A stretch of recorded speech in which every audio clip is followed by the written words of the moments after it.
श्री बलराज लंजिले, सेवानिवृत्त DYSP Udgir, police किसान उपक्रम संस्थापक सदस्य आहेत. श्री बलराज लंजिले सर मौजे हिप्परगा तालुका उदगीर जिल्हा लातूर येथे 55 एकरमध्ये शिवपार्वती नैसर्गिक सेंद्रिय विषमुक्त शेती प्रकल्प राबवित आहेत. देशी गोपालन, सेंद्रिय खत निर्मिती करतात. तसेच सेंद्रिय केशर आंबा, सेंद्रिय शेवगा पावडर उत्पादन करून शेतकरी ते थेट ग्राहक विक्री योजना राबवतात. महाराष्ट्र शासन डॉक्टर पंजाबराव देशमुख नैसर्गिक सेंद्रिय मिशनसाठी हा दिशादर्शक पोलीस किसान सेंद्रिय प्रकल्प आहे.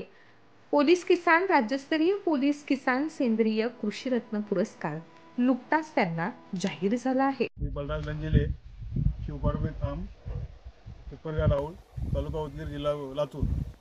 आज मी माझ्या फार्मवर उभा आहे आणि आज आम्ही मोठ्या प्रमाणामध्ये आमच्या आंब्याच्या बागेला नंबरिंग केलेलं आहे. चला मी आपला नंबर दाखवतो कसे केले ते. या ठिकाणी केशर म्हणजे K1, हे केशर आंबा आहे, त्याला K1 नंबर दिलेला आहे. अशाच प्रकारे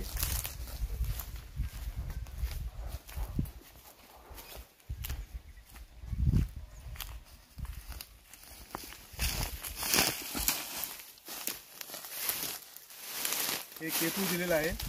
याचप्रमाणे आता आम्ही या ठिकाणी सगळ्या नंबरिंग केलेलं आहे. हे बघा, इथं M म्हणजे हा मलगोबा आहे.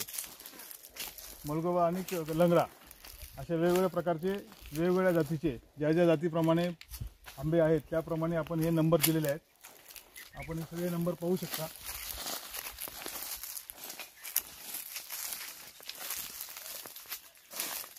हा केशर आहे.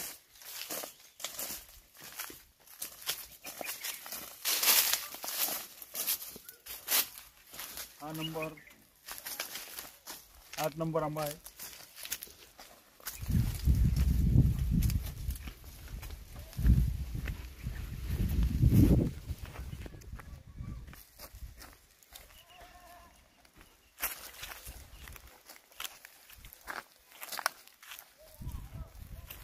हा एक आंबा आहे. हा सर्वात एक्सपेन्सिव्ह आंबा म्हणून गणला जातो. हा मियाझाकी, याचा आम्ही प्रयोग केलेला आहे. हा एक मियाझाकीचं एक रोप लावलेला आहे. त्यानंतर यासुद्धा बागेला आम्ही नंबर दिलेले आहेत. याप्रमाणे नंबर सर्व देऊन झालेले आहेत. आज चांगल्या प्रकारे सर्व बाग ही आम्ही गोकुळामृत, जीवामृत आणि गाईचं खत, शेणखत यावरच जगवतो. याला कुठलेही फर्टिलायझर किंवा कुठलेही औषध फवारलं जात नाही. सर्व जैविक औषधाचा वापर केला जातो. धन्यवाद. शिवपार्वती फार्मच्या माध्यमातून शिवपार्वती गोशाला ही आम्ही स्थापन केलेली आहे. आपण पाहू शकता की या ठिकाणी गोशालेसाठी लागणारा चारा आम्ही आता सध्या विकत घेऊन तो ठेवलेला आहे. याच प्रकारे इकडे या ठिकाणी आमची चिकूची बाग आहे. ही बाग आम्ही पूर्णपणे सेंद्रिय पद्धतीने जोपासली जाते. आता सध्या चिकूचा बहार नाही आहे आणि या ठिकाणी इकडे आल्यानंतर इथे शेणखत, गाईचं शेण निसर्गामध्ये केले जाते.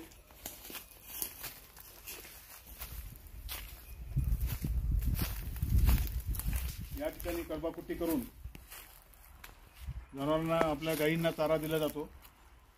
त्या ठिकाणी ते पाहू शकता कर्बापुट्टी मशीन आहे. आता लाईट नसल्यामुळे आमच्याकडे चालू नाही आहे. आणि याच ठिकाणी इकडे मुक्त गोठा केलेला आहे. त्यामध्ये जवळपास 30 गायी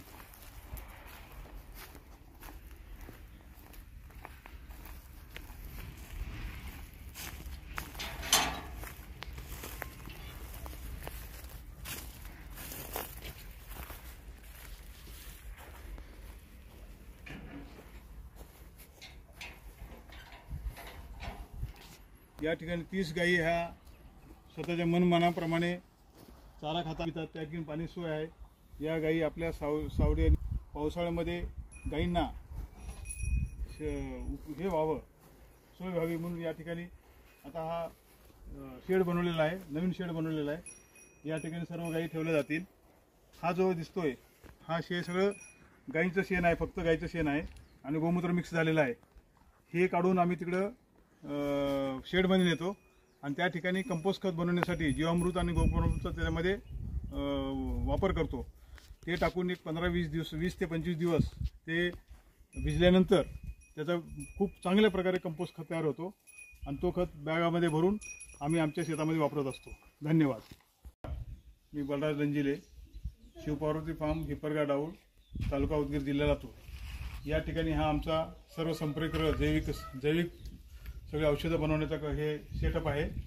हे या ठिकाणी जे आहे ते फक्त गाईचं शेण आहे आणि यामध्ये गौमूत्र, गाईचं शेण आणि गोकूप्रामृत याचं मिश्रण करून हे 45 दिवस कंपोस्ट केलेलं खत आहे. हे आता रेडी झालेलं खत आहे. याप्रमाणे आम्ही अशा बॅगा भरून ह्या सर्व 50 एकर शेतीला वापरलं जातं आणि त्याचप्रमाणे हे शेणखत आम्ही आता भविष्यामध्ये त्याच्या विक्रीसुद्धा करण्याचा आमचा प्लॅनिंग आहे. या ठिकाणी बघत आहात आपण हे मान्य गोपालभाई सुतारिया व श्री शिवप्रसाद कोरे सर यांच्या मार्गदर्शनाखाली हे गोकूप्रामृत बनवत आहोत. त्या ठिकाणी ते पिवळी जी टाकी आहे ती आमची जीवामृत बनवण्याची टाकी आहे. याप्रमाणे हे सर्व बनवून या ठिकाणी निमास्त्र पण बनवलं जाते आणि या सर्व ह्याचा आम्ही पूर्ण शेतीमध्ये वापर करून पूर्ण शेतीला हे करत असतो, खत आणि औषध देत असतो.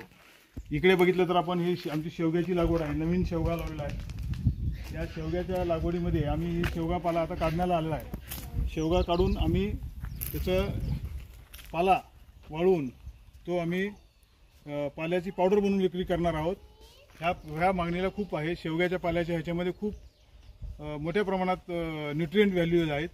त्या सर्व व्हॅल्यूज आणि विषमुक्त सर्व जीवाला उपयोगी आपल्या जीवनाला उपयोगी असे पदार्थ देण्याचा या पूर्ण शेतीच्या माध्यमातून आमचा मानस आहे. धन्यवाद.